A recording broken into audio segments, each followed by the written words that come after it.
परमात्मा को पाने तथा उसका वास्तविक लाभ प्राप्त करने के लिए पवित्र बाइबल में प्रमाण है कि प्रभु ने मनुष्य को अपना ही स्वरूप बनाया। 6 दिन में सृष्टि रचकर 7वें दिन विश्राम किया। कुरान शरीफ में प्रमाण है कि हजरत मोहम्मद को खुदा स्वयं कह रहे हैं कि मैंने तुम्हें उस परमात्मा की महिमा बताने के लिए भेजा है। वो परमात्मा कबीर है जिसने 6 दिन में सृष्टि रची तथा 7वें दिन तख्त पर जा विराजा। उसकी खबर किसी बाखबर से पूछ कर तो देखो। कृपया अवश्य सुनिए जगत गुरु तत्वदर्शी संत रामपाल जी महाराज के अमृत वचन।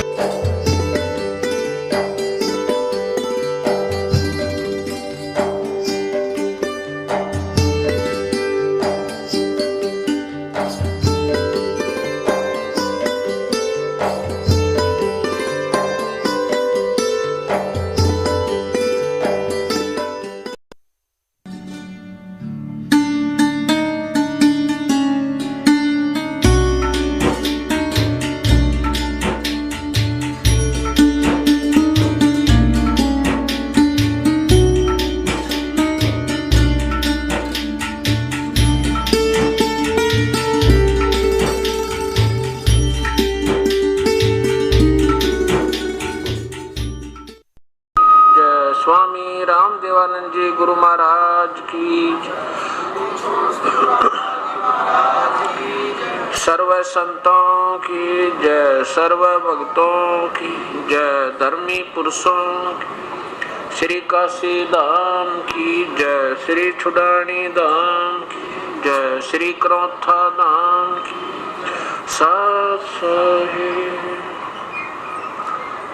गरीब नमो नमो सतपुरुष को नमस्कार गुरु के नहीं। सुर नर मुनि जन साधुआ संतों सर्वसदे सतगुरु साहिब संत सब डंडो तुम प्रणाम। आगे पीछे मध्य हुए तिनको जा कुर्बान। निराकार निर्विषम काल जाल भयभंजनम निर्लेपम निज नीरगुण अकल अनुपवेशुन धुनम सोहम सुरति समाप्तम सकल समाना नीरतले उज्ज्वल हिरंबर हरदमम बेपरवाह था वार पार नहीं मत तम गरीब जो सुमर सिद्ध होई। गणनायक गलता ना करो अनुग्रह सोई। पारस पद परवन अति गणेश मनाऊं। गणनायक देवन देवा चरण कमल लो लाऊं। आद्य अंत करु सेवा परम शक्ति संगीतम हृदय सिद्ध अवगत गुण यतीतम सतपुरुष निर्मोही। जगदम्बा जगदीशम मंगल रूप मुरारी तन मन अर्पो शेष भक्ति मुक्ति भंडारी। सुर नर मुनि जन में ब्रह्मा विष्णु महेशा शेष शेष मुख गाँव वो जय आद्य गणेशा इंद्र कुबेर सरीखा वरुण धर्म राय ज्ञान समर्थ जीवन जी का मन इच्छा फल पावे। 33 कोटि अदा 88 उतर भव जल पारा कट है इनकी फांसी। 33 कोटि अदारा ध्यान से 88 उतर भव जल पारा कट है यम की फांसी। सत्साही कर चोरों विनती करूं धरूं चरण पर शीश। गुरु राम देवानंद जी महाराज ने दिया नाम बख्शीश। कोटि कोटि सजदा करूं कोटि कोटि प्रणाम। चरण कमल में राखियो में बंदी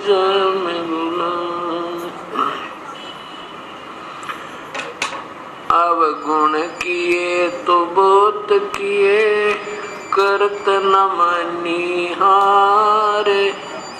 बावे बंदा बख्श दियो, बावे गर्दन उतार। अवगुण मेरे बाप जी, बख्शो गरीब नवाज। जो मैं पूत कपूत हूँ, बोर पिता कुछ। मैं अपराधी जन्म का, नक्शक बरे विकार। तुम दाता दुखी भंजना, मेरी करो संवार। कुत्ता तेरे दरबार का, मोतिया मेरा नाम। गले प्रेम की जेवड़ी, जांखें जो जाऊं। तो करो तो बावड़ू, दूर दूर करो तो जाऊं। जो राखो तो ही रहूं, जो देव सुख।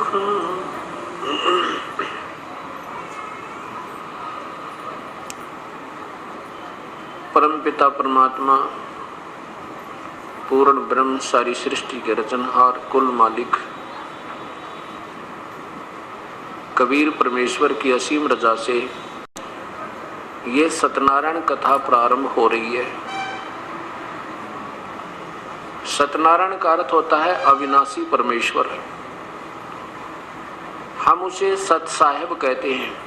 सत साहिब कहो चाहे सत्यनारायण कहो, अमर पुरुष कहो, अकाल मूर्त कहो, शब्द स्वरूपी राम कहो, परम अक्षर ब्रह्म कहो, परमेश्वर कहो, राम कहो, अल्लाह कहो, गॉड कहो, चाहे रब कहो, खुदा कहो, ये शक्ति बोधक और पर्यायवाची भाषा भिन्न शब्द होते हैं। जो प्राणी सत्संग के अंदर आते हैं उनको ज्ञान होता है कि मानो श्री परमेश्वर ने किस वास्ते दिया था, इसका वास्तविक क्या कर्तव्य था, इससे हमने क्या लाभ उठाना था और हम कर क्या रहे थे।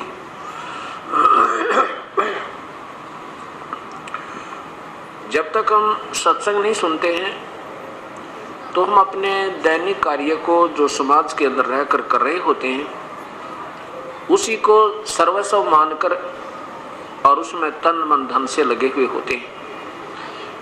और जब हम सत्संग के अंदर आते हैं तो हमारी आत्मा को ये बोध होता है कि मैं कौन हूँ, कहाँ से आए थे, हमारा वास्तविक कर्तव्य क्या था और हम कर क्या रहे हैं।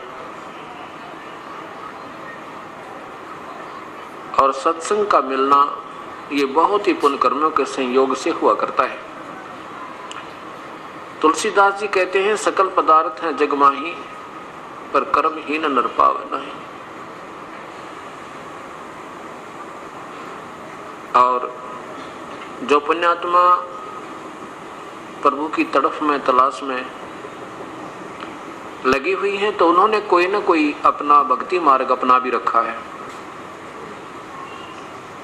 और जो भक्ति बिल्कुल नहीं कर रहे हैं वो अपने दैनिक क्रिया को जैसा भी उनको समाज से मालूम हुआ उसको करते हुए अपने जीवन को वही तक सीमित रखे हुए हैं। परमात्मा क्या बताते हैं, पूर्ण ब्रह्म वो स्वयं ही आते हैं अपने सतलोक से चलकर। सतलोक वो स्थान है जो कभी विनाश नहीं होता। वो सतलोक कहो, उसे सतधाम कहो, रथ धाम कहो, उसे अमर स्थान कहो, शाश्वतम स्थान कहो, सदा रहने वाला जिसका कभी विनाश नहीं होता। उस सतलोक से चल के वो पूर्ण ब्रह्म सतपुरुष स्वयं ही यहाँ काल के लोक में आते हैं। ये 21 ब्रह्मांड इस ज्योति निरंजन ब्रह्म अर्थात क्षर पुरुष के हैं। और यहाँ पर जितने प्राणी इस काल के साथ यहाँ 21 ब्रह्मांड में रह रहे हैं ये अपने मूल स्थान को भूल चुके हैं। अपना मूल स्थान ये नहीं है जिसमें हम रह रहे हैं। अपना मूल स्थान सतलोक है, जहाँ से हम बिछुड़ कर आए हुए हैं, और जब तक हम वहाँ नहीं पहुँच लेंगे तब तक हमें कोई यहाँ का सुख हमें सुखी नहीं कर सकता। वो जानकारी हमें केवल परमेश्वर स्वयं आकर बता पाते हैं और कोई नहीं बता सकता। उस सतलोक के बारे में ना ब्रह्मा को मालूम, ना श्री विष्णु को मालूम, ना श्री शिव को मालूम, जो यहाँ के 3 लोक के अधीश्वर हैं, एक एक विभाग के मंत्री एक ब्रह्मांड के अंदर है।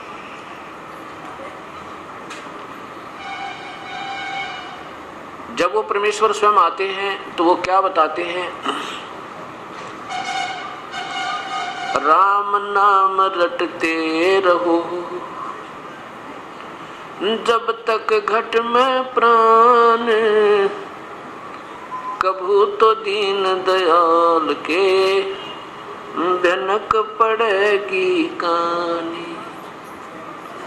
मानुष जन्म पाय के नहीं रटे हरि नाम, जैसे कुआ जल बिना फिर बनवायो क्या काम। कबीर हरि की भक्ति करो तज विषयों रस चोजी, बार बार ना पाओगे ये मनुष्य जन्म की मौज।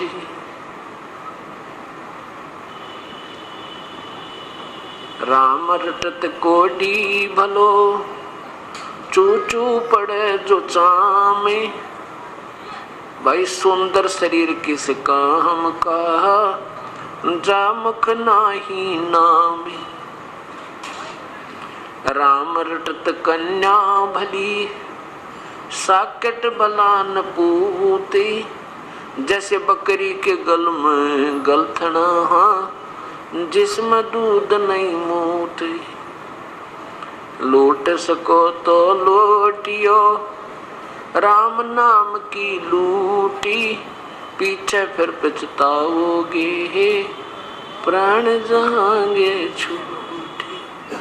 राम रटत दारिद्र भला, टूटी घर की छान। वो सुंदर महल किस काम के जा, भक्ति नहीं भगवान।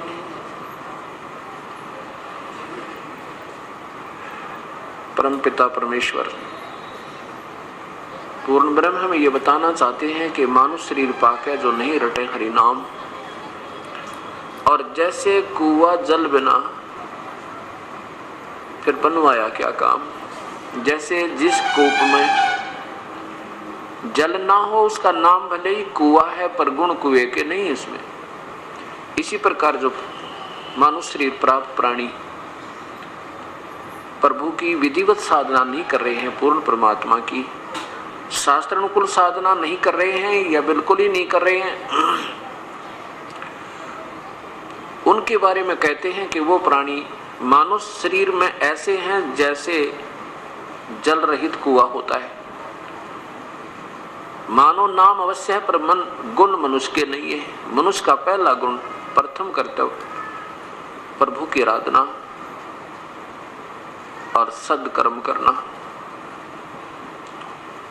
इस चीज का ज्ञान हमें सत्संग माने से होता है, और सत्संग के अभाव से प्राणी ना जाने कितने वो कर्म कर देता है जो इसने नहीं करने चाहिए थे। वो अनजानपने में करता है, इसको ज्ञान नहीं होता। और सत्संग में आने से इसको ज्ञान होता है, जानकारी हो जाती है कि ये कर्म तू जो कर रहा है ये ठीक नहीं। तो परमात्मा हमें बता रहे हैं कि कबीर हरि की भक्ति करो तज विषयों रस चोज। भाई बार बार ना पाओगे ये मनुष्य जन्म की मौज। इस मानव शरीर में हम कितना सुंदर आहार करते हैं। जब मन चाहे दूध पी ले, मन चाहे जब इच्छा हो उसी समय रोटी खा लें, भूख लगे। गर्मी सर्दी से बचने के लिए हमने पतले और मोटे कपड़ों का भी प्रबंध कर दिया। प्राकृतिक आपदाओं से, आंधी से, तूफान से, वर्षा से, ओलों से गढ़ों से बचने के लिए भी हमने कोई छान डाल लिया, कोई मकान बना लिया, कोठी बना ली, और कोई तकलीफ हो जाती है शरीर में तो हम डॉक्टर से दिखा लेते हैं और राहत पा लेते हैं। और भी कोई मानसिक परेशानी होती है तो एक दूसरे को बताकर अपना दुख रो लेते हैं, हल्का कर लेते हैं। और इतनी सुविधा पाकर के हम प्रभु आराधना नहीं करते, प्रभु की भक्ति नहीं करते, तो परमात्मा हमारे से नाराज हो जाता है। और इतना नाराज हो जाता है कि फिर हम पशु बनते हैं और हमारी जुबान छीन लेता है, बोल नहीं सकते, हम बता नहीं सकते हमारे पेट में दर्द है, हम बता नहीं सकते हमारी टांग दुख है, हम नहीं बोल सकते हमें प्यास लगी है, नहीं बता पाओगे भूख लगी है। और ना जाने कहां कहां जंगल में सह परिवार घूमते रहेंगे, एक सेकंड में कोई हिंसक पशु आवेगा, हमारे सह परिवार का विनाश कर जाता है। ये कष्ट हमें क्यों आए? जब हम मानव शरीर में होते हैं उस समय प्रभु की भक्ति नहीं करते हैं तो मनमुखी करते हैं, जो शास्त्र के विरुद्ध होती है। उन दोनों का ही परिणाम निष्फल होता है, व्यर्थ होता है, गलत होता है।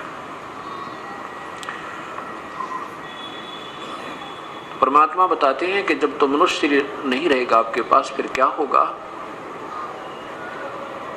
फिर पीछे तू पशुआ की दीजे बैल बना और 4 पैर जंगल में डोले, तेरा तो नहीं पेट भरे। एक बार विचार करके देखो उस बैल के जीवन पे। पर हम मनुष्य शरीर पाके इतनी सुविधा हो जाती है कि हम सोचते भी नहीं कि कभी हमारे साथ ये पैर टूट जाएंगे, या हमारे ऊपर भी ऐसी समस्याएं पहले भी आई होंगी या आगे भी आ जाएंगी। इस दास को याद है जब छोटा सा था, एक बैल था हमारे, ये उपदेश लेने के बाद वो बातें फिर याद आने लगी। नहीं पहले तो अपनी गफलत में फिरा करते थे, भक्ति भी करते थे जैसी समाज से ज्ञान था। एक बैल था, उस बैल के पिछले पैर के खुरों में और इतनी लंबी लोहे की कील घुस गई। सुबह सुबह अंधेरे में जा रहा था और सारा दिन चलते चलते वह पूरी बैठ गई। उसके नीचे की टोपी नहीं थी, वो ऊपर कैप होता है, वो नहीं था, वो कंडे रिजेक्ट करके डाल रखी थी और वो सारी अंदर घुस गई। अब शाम तक बैल का पैर भी सूज गया और जमीन पर नहीं रखा जा रहा। अब ऐसे कोई गांव में वैद्य हुआ करते देसी, वो बुलाया, उसने कहा इसके गोड्डे में, घुटनों में कोई नस पे नस चढ़ गई है और हो जाएगी ठीक। उसके घुटने पे गोड्डे के ऊपर पट्टी बांधनी शुरू कर दी, गरम गरम कोई बांध कर जड़ी बूटी, कील लगी है खुर में और पट्टी बंध रही घुटने पे। अब वो बोल नहीं सकता, वो बता नहीं सकता, बेचारा उठ नहीं सकता, पड़ा रहा 1 महीने तक। 1 महीने के पीछे उसकी अपने आप वो पक के और अपने आप उसमें रेशा निकला। जब घर वालों की दृष्टि पड़ी फिर उसको किसी बुला के उसमें से वो देखा, इतनी लंबी कील निकली। ओए वो बात अब याद आती है। ये परमात्मा जब ये मनुष्य शरीर में होगा, उस नादान प्राणी ने कभी सोचा भी नहीं होगा ये दुर्गति तेरी हो जाएगी। अब ना ये भी नहीं बता पा मेरे दर्द कहाँ है। इसलिए परमेश्वर हमें याद दिलाते, नादान ये 2 दिन के, इस 2 दिन के झूठे सुख ने पाक है, तुम भूल गया उस भगवान को, फिर याद करो परम पिता को। कोई बात नहीं, कहते पीछे गई सो जाने दे, बाकी की बचाओ अपनी। अब जो पुण्यात्मा सत्संग में आते हैं, ऐसा नहीं कि वो भक्ति नहीं कर रहे, वो तो जरूर भक्ति कहीं न कहीं आड़ उन्होंने ले रखी है, तभी तो उनमें कसक है कि संत के दर्शन करने चलते हैं। संत आए हैं, नाम सुनते गदगद हो जाते हैं, क्योंकि भक्त आत्मा के अंदर एक विशेष कसक होती है परमात्मा की पाने की। और उनको ये भी मालूम होता है कि परमात्मा संत ही रूप में आ जाता है, आता है और फिर वही अपनी महिमा आप बताता है। और ना जाने कब और किस समय उसके दर्शन हो जा, इसलिए ये प्राणी, ये पैसी आत्मा उस परम पिता के दर्शनार्थ ये तड़पती रहती है। उसके लिए फिर अपना कहीं ना कहीं ये सत्संग में जाती है, फिर वहाँ जहाँ भी हम जाते हैं, क्योंकि पुण्यात्मा का एक स्वभाव होता है, ये जहाँ भी जाती है इसको सब अच्छे लगते हैं क्योंकि वो स्वयं अच्छे हैं। अब जैसे कोई चोर हो और वो चला जाए, रास्ते में जा रहा है, कितनी देर होगी रात में, और वो कहता किसी व्यक्ति जो अच्छी आत्मा का था, अभी मैंने रात में रुकना है तेरे यहाँ पर, तो वो पुण्यात्मा जो जिसमें आप खोट नहीं था, जिसमें वो स्वयं चोर नहीं था, वो नेक आत्मा था, वो उसको एक नेक आत्मा समझता है और कहता आजा भाई रुक जाओ, कोई बात नहीं, आप ही का तो घर है। खाना खिलाता है और वही सुला देता है जहाँ वो आप सोया हुआ होता है, क्योंकि उसके मन में ये नहीं कि ये चोर है, क्योंकि वो स्वयं चोर नहीं। और वो चाहे भले ही रात्रि में कोई नुकसान भी कर जाए उसका, पर उस समय उसके मन में ये नहीं आता ये वास्तव में चोर होगा, क्योंकि वो स्वयं चोर नहीं। और चोर के घर पर जाकर चाहे कोई सा भी रुक जाओ, कितना नेक आत्मा डट जा रात ना, वो सारी रात चोर ना सोए, कहीं कुछ उठा ना ले जा रात ने, क्योंकि वो स्वयं कमजोरी उसके अंदर है। ऐसे जो पुण्यात्मा होती है उनमें आप दोष नहीं होता, इसलिए वो जो भी जहाँ जाते हैं, जिस भी स्थल पर जाते हैं, किसी संत के दर्शनार्थ जाते हैं, उनके वचन सुनते हैं तो उनको सभी संत बहुत अच्छे लगते हैं, सबके विचार अच्छे लगते हैं और सब प्रभु की का मार्ग ही बताते हैं। इसलिए पुण्यात्माओं में एक प्रभु के पाने की विशेष तरफ होने के कारण वो स्वयं कोई अपने मन में एक वाद विवाद भी नहीं आने देते। अब कहने का तात्पर्य दास का ये है कि हम कोई भी कार्य को करें तो उससे पहले हम उसके बारे में पूर्ण परिचित होना चाहिए। अब जैसे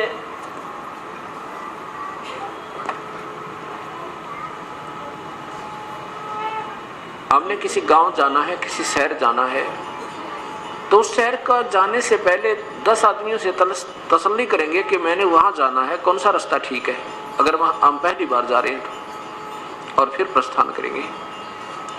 ऐसे कोई बच्चा कोई ट्रेनिंग करता है, कोई कोर्स के लिए तैयारी करता है, तो पहले उसको पूरा ज्ञान हो जाता है कि ये कितने दिन में, कितने महीने, कितने वर्ष का ये ट्रेनिंग कोर्स है और इससे फिर मुझे लाभ क्या होगा, मेरी कितनी तनख्वाह होगी। तो ऐसे फिर वो जब उसको पूर्ण ज्ञान हो जाता है, फिर वो तन मन धन लगा कर अपनी सिरदर्द की बाजी लगाकर उसको पूरा कर लेता है तो सफल हो जाता है। ये दास ने क्या देखा कि जैसे मैं भी पहले भक्ति करता था, लेकिन जो पहले हम भक्ति करते थे वो भक्ति हम ऐसी करते थे, ना कोई सिर था ना पैर था, लेकिन आत्मा में परमात्मा की तरफ ज्यादा थी। इस करके चाहे कोई मंदिर में जाना होता मंदिर में जाते थे, या किसी तीर्थ पर कोई संकेत कर देता कि वहां जाने से हमारे बहुत लाभ होते हैं, तब वहां भी पहुंच जाते थे। कोई भगवान श्री राम की पूजा बताता था तो उसकी पूजा भी हृदय से करते थे। श्री कृष्ण का जाप बताते थे, हरे राम हरे कृष्ण, वो भी जाप करते थे, अच्छे लगते थे। और ये दास हनुमान जी का पुजारी था। बचपन से ही, चौथी कक्षा से ही किसी दोस्त ने साथी से पूछा भी कैसे भक्ति करें भगवान की। उसने बता दिया कि मैं तो हनुमान जी का व्रत रखता हूँ मंगलवार का, और 7 बार हनुमान चालीसा करता हूँ। तो इस दास ने भी प्रारंभ कर दिया। मंगलवार का व्रत चौथी कक्षा से प्रारंभ किया था और सन 1988 तक करता रहा। गीता जी का पाठ नित्य किया करता था। जन्माष्टमी का व्रत, क्योंकि हिंदू समाज में जन्म होने के कारण वही शिवपुराण का पाठ, विष्णु पुराण का अध्ययन भी, और जैसे भी अपने धार्मिक शास्त्र में उपलब्ध थे उनको कहीं ना कहीं से पढ़ते रहते थे। इस उद्देश्य से उनमें लिखा होता था कि इस संवाद को जो पढ़ लेगा उसको ये लाभ होगा, इस संवाद को पढ़ लेगा उसको ये लाभ होगा। तो हमने तो लाभ चाहिए भक्ति का, इसलिए हम पढ़ते रहते थे। कहने का भाव ये है दास का कि जब तक हमने यही नहीं मालूम जो हम भक्ति कर रहे हैं इसका क्या लाभ है और इससे हमें हानि हो रही है या कुछ लाभ हो रहा है तो हम उसको कर रहे हैं तो वो व्यर्थ बताई। एक धर्मदास नाम के एक बहुत बड़े धनी व्यक्ति थे। मध्य प्रदेश में एक बांधवगढ़ स्थान है, बांधवगढ़, वहां के वो रहने वाले थे और वो इतने रईस थे, आज से 550 वर्ष पुरानी बात है, इतने रईस थे कि बांधवगढ़ नरेश धर्मदास जी के पूर्वजों से यानी उनके पिता से वित्तीय सहायता लिया करते थे जब कोई प्राकृतिक आपत्ति आ जाती थी, जैसे कोई अकाल पड़ जाना या कोई फ्लड आ जाता था। इतना पैसा था उनके पास। भाव ये दास का कहने का कि इतना पैसा, इतना सुख सुविधा होने के उपरांत भी और प्रभु की तरफ जिस पुण्यात्मा में है तो उसके पुण्य कर्मों में कमी नहीं। वो प्यारी आत्मा ने गुरु भी बना रखे थे, श्री रूपदास जी, और उस गुरुदेव ने उस प्यारी आत्मा से बताया था, बेटा हरे राम हरे कृष्ण का जाप जप, ओम नमः शिवाय का भी जाप जप, हरि ओम का भी जाप जप, गीता जी का नित्य पाठ किया कर पुत्र तेरा कल्याण हो जाएगा। और फिर 68 तीर्थ कर ले पुत्र तो स्वर्ग प्राप्ति होगी, और चारों धाम जो कर लेता उसका तो महाकल्याण हो जाता है। अब हमने जैसे जिसने प्रभु की तलाश है, जो प्यासा है उसने पानी की तलाश है, तो उसको कोई किधर ही संकेत कर दे वो दौड़ा जाएगा क्योंकि उसको प्यास है उसकी, और जब तक उसको प्राप्त नहीं हो लेगा तब तक वो घूमता ही रहेगा। तो उस प्यारी आत्मा ने अपने गुरुदेव के बताए अनुसार अपना सब क्रियाएं प्रारंभ कर दी। गुरुदेव के आदेश अनुसार जब वो तीर्थ भ्रमण पर निकला तो सबसे पहले मथुरा पहुंचा। मथुरा में जब पहुंचे तो वहां क्या किया कि एक मथुरा के तालाब में जहां भगवान श्री कृष्ण जी स्नान किया करते थे, कहते हैं उस पवित्र स्थल पर, उस तीर्थ पर स्नान किया और एक जल का लोटा भर के उसी पवित्र सरोवर से और बाहर अपना रख लिया। फिर साथ में कुछ मड प्लास्टर किया, मिट्टी का लिपाई की, गाय का गोबर मिला के कुछ अक्षेत्र को लीपा, फिर उसके ऊपर एक सफेद स्वच्छ चादर बिछाई, खूब साफ की हुई। उसके ऊपर पहले कर्म कांड किया, भगवान श्री कृष्ण जी की मूर्ति अर्थात विष्णु जी की, ठाकुर जी की मूर्ति को एक सुंदर प्लेट पर रख के उसको नहलाया साफ पानी से। फिर पुराने कपड़े निकाल के अलग रख दिए थे, फिर नहलाया, फिर स्वच्छ कपड़े पहनाए, फिर कंठी डाली, तिलक लगाया, मुकुट रख दिया और फिर धूप दीप लगा के गीता जी का पाठ प्रारंभ किया। इतने में वो पूर्ण परमात्मा, पूर्ण ब्रह्म, सारी सृष्टि के रचनहार, कुल मालिक कबीर साहब, उसमें वो काशी में एक जुलाहे का रोल कर रहे थे। वहां आकर बैठ के उस प्यारी आत्मा से ज्यादा 20 या 30 फुट की दूरी पे और बड़े ध्यान पूर्वक देख रहे हैं उसकी क्रिया को, धर्मदास जी की क्रिया को। जब धर्मदास जी ने देखा कि ये और क्या स्वरूप बना रखा था परमेश्वर ने, एक जिंदा महात्मा का। जिंदा महात्मा कैसे होते हैं? मुसलमानों में होते हैं जिंदा महात्मा संत।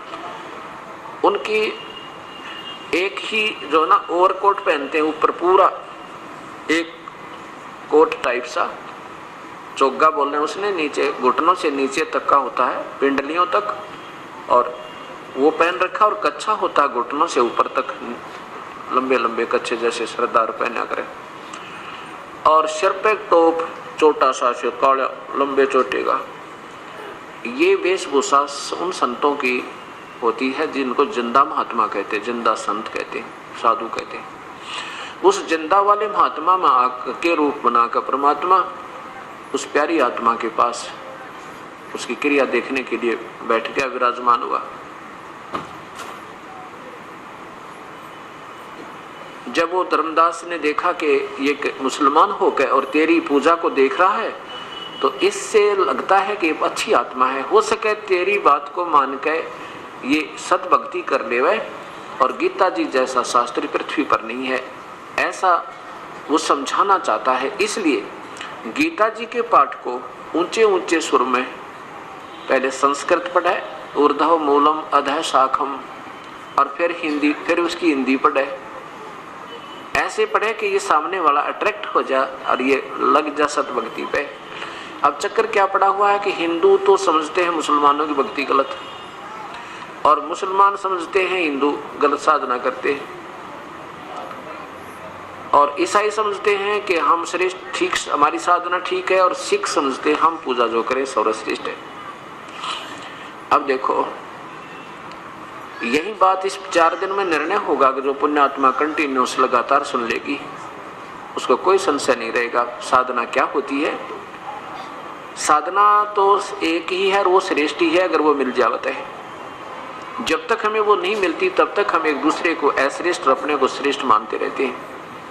ये हमारी अल्पज्यता होती है क्योंकि हम अपने चारों धर्मों के पवित्र शास्त्रों को नहीं समझ पा रहे। अब वर्तमान में उनमें क्या अनमोल खजाना दबा हुआ है, जिसके कारण हम नाना प्रकार की अपनी सोच बनाकर उस पर आधारित हो चुके हैं और उन्मूल शास्त्रों से हम दूर हो लिए। अब धर्मदास जी ने जब अपनी सारी क्रिया कर ली और गीता जी का पाठ करके अपना बंद हुए, समापन किया, ठाकुर जी की मूर्ति को अपनी गठड़ी में बांध लिया, तब परमेश्वर कबीर परमात्मा एक जीव का रूप बना के एक साधारण भक्त के रूप में बोलते हैं। कहने लगे, हे वैष्णव महात्मा, वो परमात्मा एक जीव को तो महात्मा कहते हैं, अपने आप को एक तुच्छ जीव बताते हैं। क्या कहते हैं कि हे महात्मा, मैं बहुत भ्रम लिया हूँ, मुझे अभी तक सत मार्ग नहीं मिला भक्ति का। मैंने नहीं कोई मुसलमान संत छोड़ा, ना कोई मुसलमानों वाली क्रिया छोड़ी। मैंने हिंदुओं के महापुरुषों से भी संपर्क किया, ईसाइयों के जो संत हैं उनके पास भी मैं पहुंचा हूँ, लेकिन अभी तक मेरे मन की, मेरी आत्मा की संतुष्टि नहीं हो पा रही कि भक्ति मैं कर रहा हूँ ठीक हूँ। और आपकी जो भक्ति है मुझे बहुत अच्छी लग रही है, आपकी प्यारी प्यारी आवाज़ मेरे हृदय को खींच रही है। ऐसे कह के वो परमात्मा उस प्यारी आत्मा को अपने सतमार्ग का ज्ञान बताने की चेष्टा करते हैं। इन बातों को सुनकर धर्मदास बड़ा प्रसन्न हुआ कि एक मुसलमान होकर के और मेरी क्रिया को बड़ा अच्छी बता रहा है।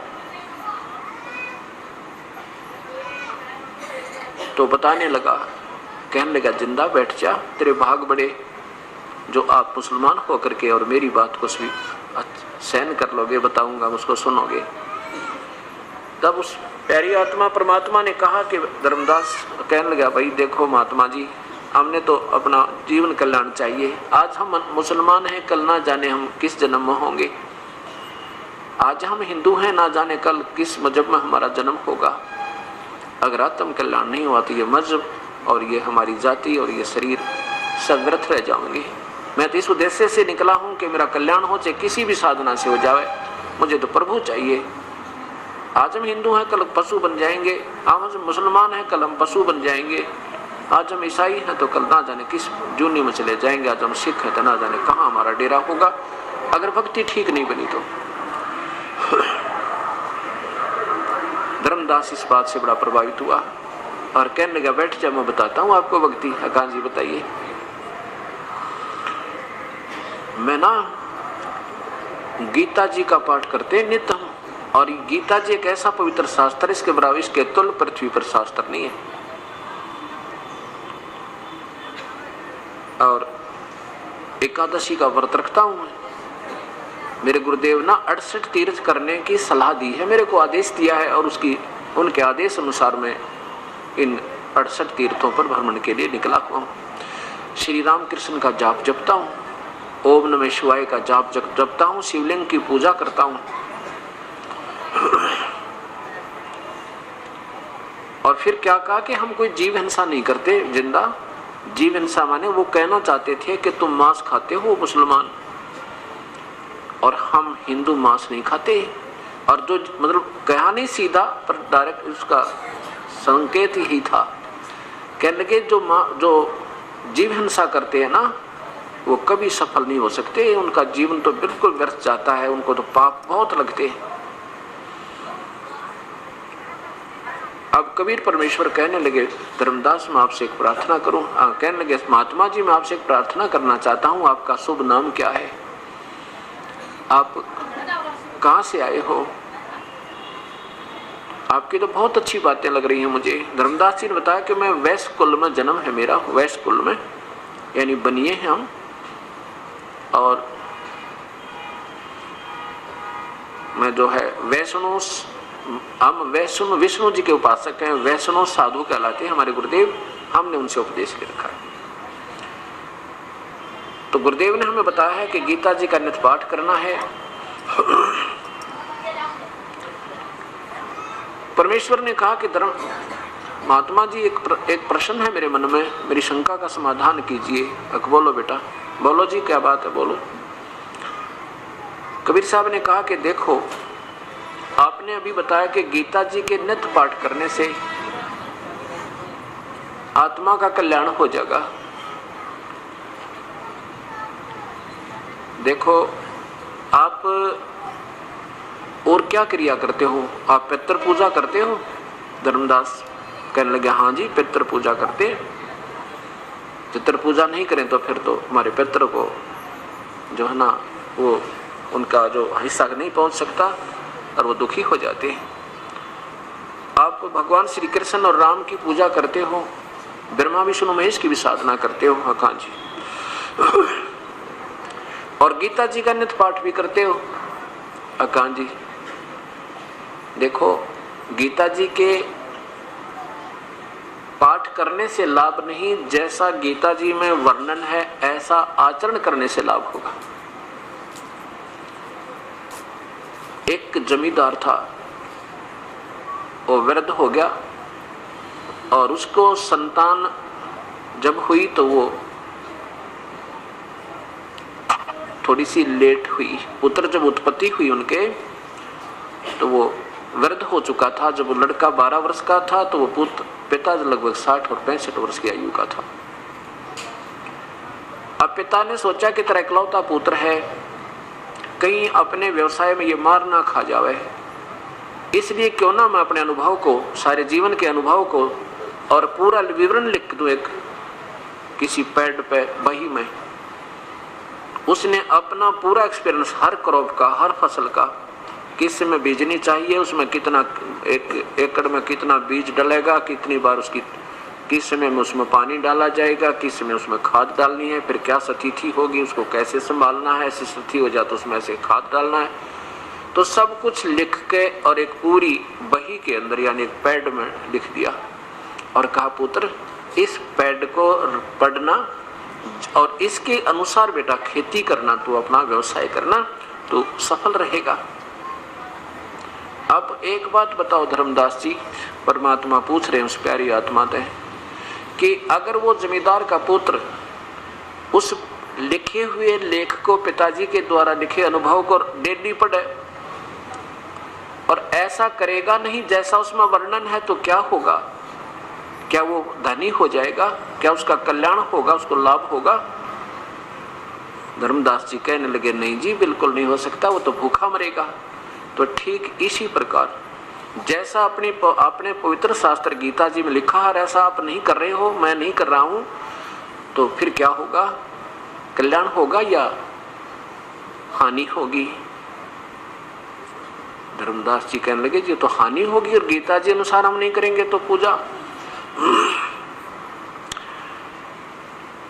तो गीता जी, आप बताओ गीता जी किसने बोला? पहले ये बताओ मुझे कि गीता जी किसने बोला? धर्मदास जी कहता है बेधड़के से कि भगवान श्री कृष्ण जी ने गीता बोला।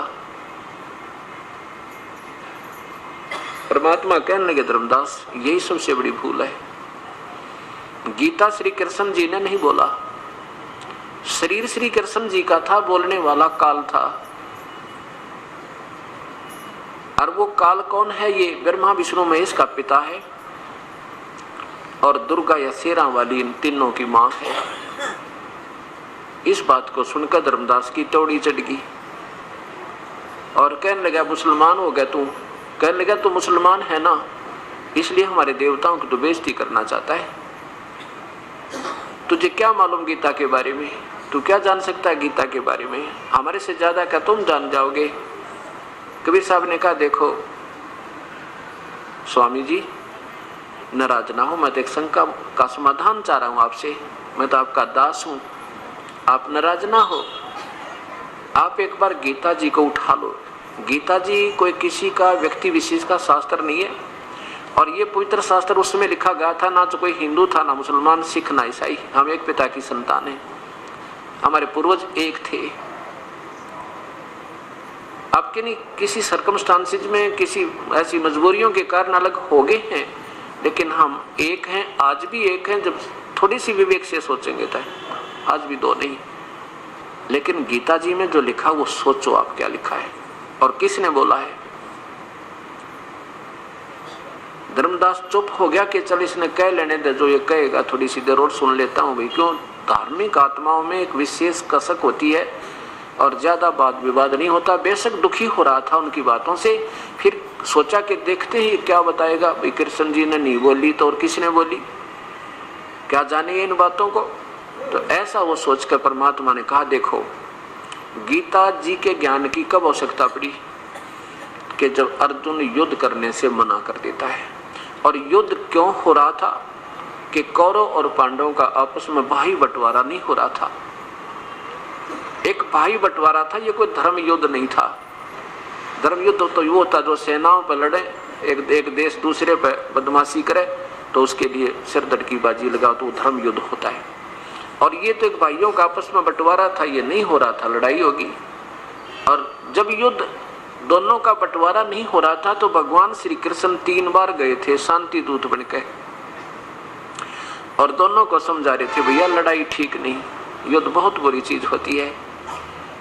दोनों को बैठकर खूब समझा के देखो ये सब पृथ्वी यही है, अरबों खरबों व्यक्ति इस पर कब्जा कर कर मर गए हैं, राजा चले गए इनको पर अपनी राज को बना बना के, आज उनका नामो निशान नहीं है। रावण जैसे चले गए बकवाद करके, भाई ये युद्ध अच्छी बात नहीं है, लेकिन नहीं माने। बोलो सतगुरुदेव की जय। बंदी छोड़ कबीर साहेब की जय। बंदी छोड़ गरीबदास जी महाराज की जय। स्वामी रामदेवानंद जी गुरु महाराज की जय। सर्व संतों की जय, सर्व भक्तों की जय, धर्मी पुरुषों की जय, श्री काशी धाम की जय, श्री छुड़ानी धाम की जय, श्री करोथा धाम की जय। सत साहिब ग्रीब नमो नमो सतपुरुष को नमस्कार गुरु की नहीं। सुर नर मुनि जन साधुआ संतों सर्वस दीन। सतगुरु साहेब संत सब डंडो तुम प्रणाम। आगे पीछे मत हुए तिनको जा कुर्बान। निराकार निर्विषम काल जाल में बंधन। निर्लेपम निज नीर गुणम अकल अनुप बेसुन धुनम। सोहम सुरति समाप्तम सकल समाना नीरतलय। उज्ज्वल हिरंबर हरदम बेपरवाह था है। वार पार नहीं मध्य तुम ग्रीब जो सुमर सिद्ध होई। गणनायक गलताना करो अनुग्रह सोई। पारस्पद परवाना आदि गणेश मनाम। गणनायक देवन देवा चरण कमल लो लाऊं। आद अंत करूं सेवा परम शक्ति संगीतम। रिद्धि सिद्धि दाता सोई अवगत गुण अतीतम। सत पुरुष निर्मोही जगदम्बा जगदीशम। मंगल रूप मुरारी तन मन अर्पो शीशम। भक्ति मुक्ति भंडारी सुर नर मुनि जन ध्यावे। ब्रह्मा विष्णु महेशा शेष शेष मुख गावे। पूजय आदि गणेशा इंद्र कुबेर सरीखा। वरुण धर्म राय जावे। समर्थ देवन जी का मन इच्छा फल पावे। 33 कोटि अदारा ध्यावे से 88 उतर भव जल पारा, कट है यम की फांसी 33 कोटि अदारा। जावे से 88 उतर भव जल पारा, कट है यम की फांसी।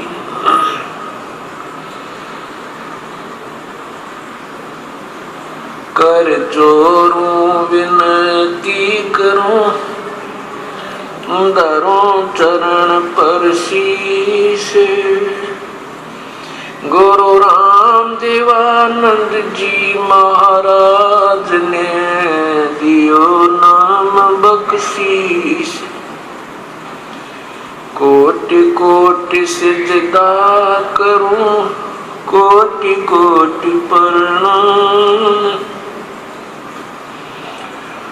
चरण कमल में राखियो, मैं बंदी जाम गुलाम।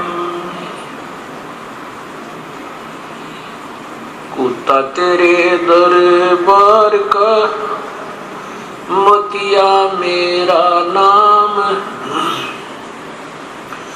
गले प्रेम की जेवड़ी, जा खेचो जाऊं मैं।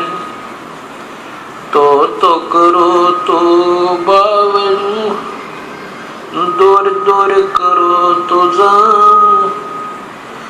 जो राखो तो ही रहूं, जो देवो सो खाऊं। अवगुण किए तो बहुत किए, करत न मानी हार। बावे बंदा बख्श दियो, बावे गर्दन उतार। अवगुण मेरे ही बाप जी, बख्शो गरीब नवाज। जो मैं पूत कपूत हूँ, बहुर पिता को लाज। मैं अपराधी जन्म का, नक्शक बरे विकारी। तुम दाता दुख भंजना, मेरी करो सवार।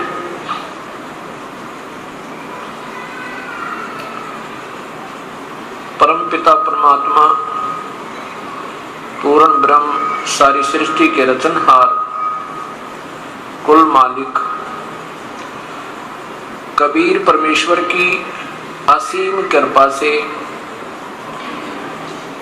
आज ये 5 दिवसीय विशाल सत्संग प्रारंभ हो रहा है।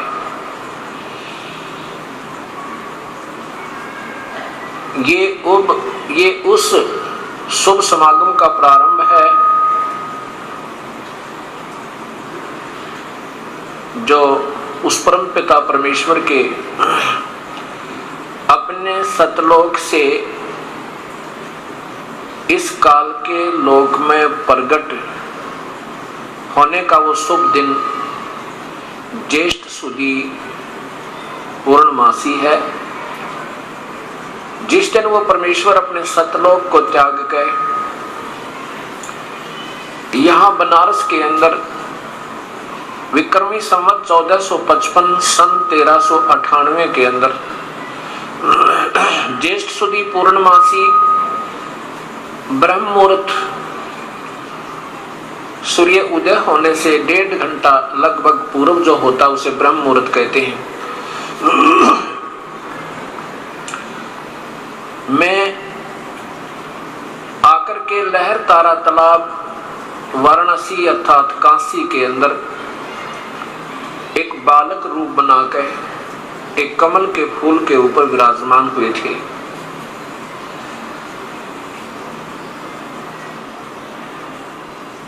उस परमेश्वर का यहाँ आगमन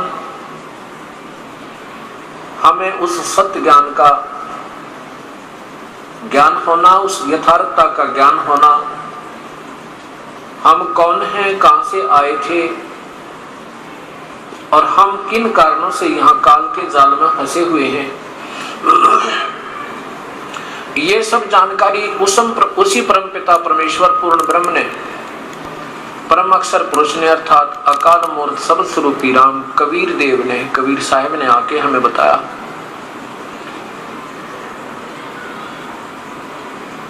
उसके उपलक्ष्य में ये 5 दिवसीय विशाल सत्संग मनाया जा रहा है।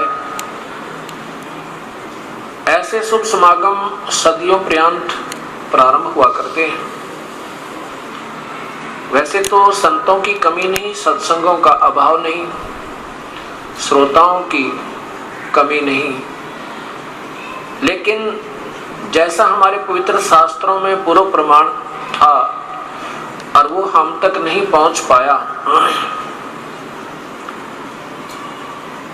अब वो हमारे तक पहुंच रहा है। ऐसे समागम हमें, अगर ये दास कहे कि युगों पर्यंत ही प्राप्त होते हैं, तो भी थोड़ा समझना, क्योंकि जब तक हमें तत्व ज्ञान नहीं होगा, तत्व ज्ञान, और तत्व ज्ञान के बिना हमारे सामने वो सच्चाई नहीं आ सकती जो जिसकी हमें युगों से तलाश थी। वो तत्व ज्ञान देता कौन है, वो तत्वदर्शी कौन संत है, और ये अभी तक हमारे तक क्यों नहीं पहुंचा, यही जानकारी इस 5 दिवसीय विशाल सत्संग के अंदर पुण्यात्माओं को दी जाएगी। ये तत्व ज्ञान हमारे तक क्यों नहीं पहुंचा, इसका कारण, मुख्य कारण ये रहा कि वो तत्व संदेश स्वयं परमेश्वर आकर के देता है। उसको 5वां वेद भी कहते हैं। 4 वेद हम सुनते आए हैं, ऋग्वेद, सामवेद, यजुर्वेद और अथर्ववेद। इन चारों वेदों के अंदर ज्ञान तो है, लेकिन तत्व ज्ञान नहीं है।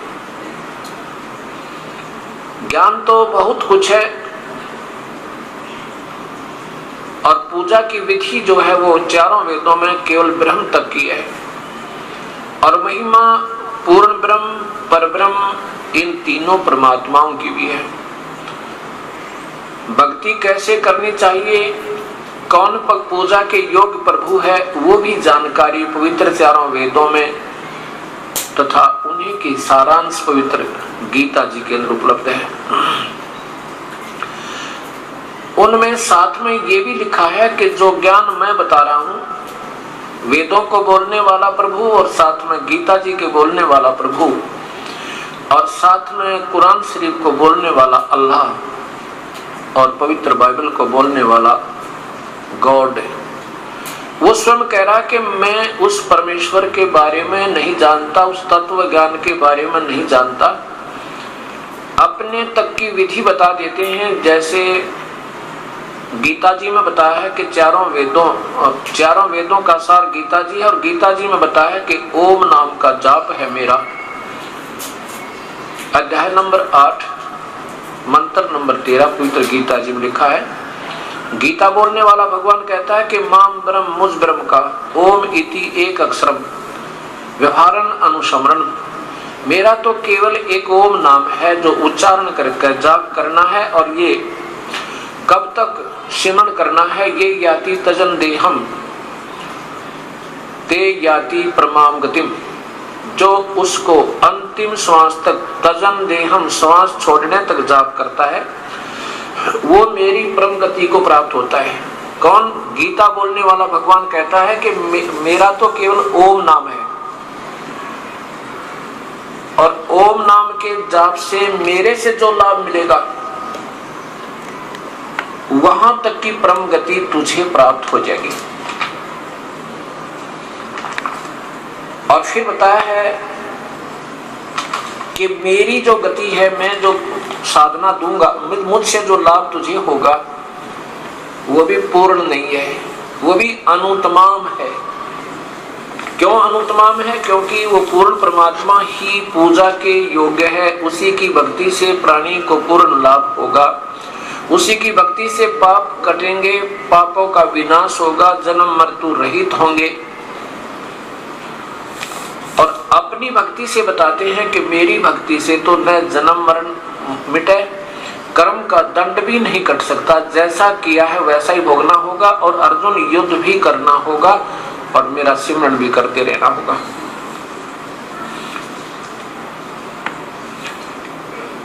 अब ये तत्व ज्ञान आपके सामने आ रहा है। ये सब मिलाकर ही पांचवा वेद होता है, जिसमें वर्तमान के सभी शास्त्रों का सारांश और साथ में उस परम पिता का वास्तविक ज्ञान, इसे तत्व ज्ञान अर्थात सूक्ष्म वेद, सवसम वेद के नाम से जाना जाता है। देखिएगा पवित्र गीता जी, गीता किसने बोला है? ये ब्रह्म बोल रहा है, ये काल बोल रहा है गीता जी को।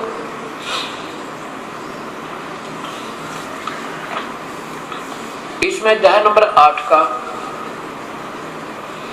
और नीचे देखिएगा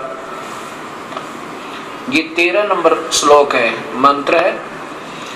इसमें कहा कि ओम इति एकाक्षरम माम ब्रह्म, मुझ ब्रह्म का व्यवहारन अनुसमरण, मुझ ब्रह्म का तो केवल एक ओम अक्षर है। यही इति माने यही एक ओम अक्षर है। यह प्रयाति तजन देहम, और जिसको अंतिम श्वास तक उसकी साधना करनी होगी, जो अंतिम श्वास तक या शरीर छोड़ने तक, तजन देहम शरीर छोड़ने तक, सहयाति परमाम गति, वो मेरी परम गति को प्राप्त होता। अर्थात मैं जो लाभ दे सकता हूँ, ब्रह्म बोल रहा है, तो वो उसको प्राप्त होगा जो केवल ओम नाम जपेगा, अन्य कोई मंत्र नहीं। और अपनी प्राण गति को कहता, जो मैं गति दूंगा उसको, वो कैसी बताई है? ये देखो, इनका सरलार्थ भी देख लीजिए। सब इंद्रियों के तो ये तो 12वें का है, 12वें का। सब इंद्रियों के द्वारों को रोककर तथा मन को हृदय देश में स्थिर करके, उस जीते हुए मन के द्वारा प्राणों को मस्तक में स्थापित करके परमात्मा संबंधी योग धारणा में ओम सचित होकर, यहां से है 13वें का। यह जो पुरुष ओम, ये 12 और 13 इकट्ठा अनुवाद किया उन्होंने। ओम, इस एकाक्षरम, एक अक्षर रूप ब्रह्म यानी मुझ ब्रह्म को, माम लिखना था, माम ब्रह्म, मुझ ब्रह्म को उच्चारण करता है उसके अर्थ स्वरूप अनुस्मरण चिंतन करता हुआ, अनुस्मरण माने चिंतन करता हुआ शरीर को त्याग जाता है, वह पुरुष परम गति को प्राप्त होता है। अब इसका अर्थ क्या बनता है वास्तव में कि ओम, एक ओम नीचे लिखा है, ये ओम, ओम इति माने यह है, इति यह एक अक्षर का माम ब्रह्म, मुझ ब्रह्म का उच्चारण करके, अनुस्मरण माने श्रवण करने का है, और वो तजन देहम शरीर त्याग कर जाता हुआ, यानी इस अंतिम श्वास तक इसका भजन करेगा तो मेरे द्वारी परम गति को प्राप्त होगा। ब्रह्म कहता है कि जो मैं अंतिम सतीथि यानी चौथी मुक्ति दे सकता हूं आपको, वो दे दूंगा। और चौथी मुक्ति प्राप्त भी हंस जन्म मृत्यु से रहित नहीं है, और नहीं कर्मों का दंड आपका समाप्त हो सकता। इसलिए कहा है कि मेरी भक्ति भी व्यर्थ है। अब देखिएगा 7वें अध्याय का 18वां मंत्र। गीता बोलने वाला भगवान कहता है कि मेरी भक्ति भी उत्तम नहीं है, अनुत्तमाम है। अध्याय नंबर 7 का और मंत्र श्लोक देखें 18। क्या लिखा है कि मेरी भक्ति 4 प्रकार के करते हैं। एक अर्थार्थी, आर्थ, जिज्ञासु। उनमें से ज्ञानी सबसे उत्तम है। ज्ञानी तो उसके लिए लिखा है कि उदारा सर्वम एवं एते ज्ञानी तु आत्मा एवं मे मतम। मेरे विचार में ये सभी ज्ञानी आत्मा है तो उदार, जिनको पता लग गया कि परमात्मा की भक्ति के बिना जीव का जीवन व्यर्थ है,